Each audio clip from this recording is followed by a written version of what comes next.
Hello, everyone. Welcome to Monday Morning Must Knows. My name is Merlin Rothfeld, and here are 3.2 things to pay attention to for the upcoming trading week. Why did he say 0.2? Well, I got to start things off with earnings as we like to do. However, there's 255 companies reporting this week, and shockingly, there is only one company. And normally I wouldn't even report that one, but I thought, you know what? It's a fairly big name out there, so let's bring it up on Monday. That's right, on Monday only, Oracle. After that, Tuesday, Wednesday, Thursday, and Friday, goose eggs. Now, there are a bunch of international companies reporting earnings, but they're very inconsistent on how they report, so there is your 0.2. Now let's move on to the more important stuff, get to the nuts and bolts of what's going to be driving this week, particularly those of you who are trading the euro or anything related to the euro. Why? Well, as you may see here by this graphic, Christine Lagarde, who is the president of the ECB, is going to be making some statements at an ECB press conference. That's Thursday at 8:45 a.m. Eastern Time. Also speaking will be the Vice President, Luis de Guindos. Now, of course, this doesn't guarantee that the markets are going to go anywhere. However, statements about foreign policy, domestic policy, interest rates, cryptocurrencies could come up during that discussion, which could create a lot of waves around the financial markets, not just in the euro, but of course, if you are trading Forex and you look at that euro, be careful, could be a wild mover.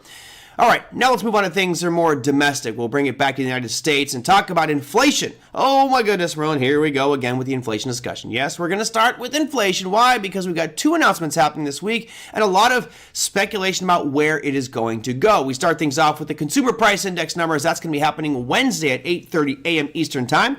And you can see the current chart right now shows that the most recent reading of U.S. inflation is at 0.2%. Now, all in all, that's not that bad. We've gotten back down to manageable levels.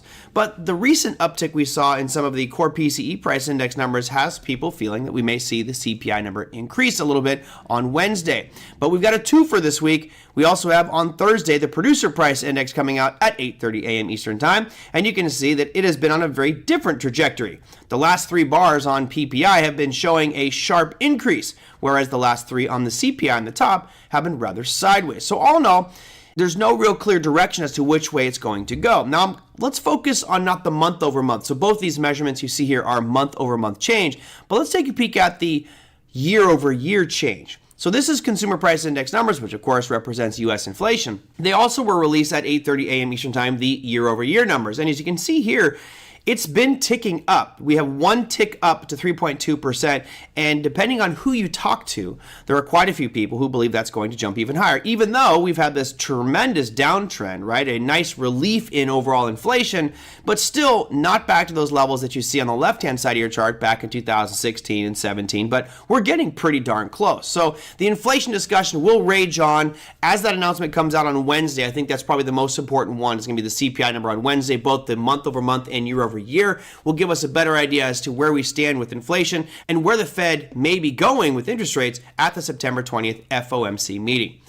All right, let's continue on with the U.S. economic data. I'm going to jump things back over to the calendar and we'll look at retail sales.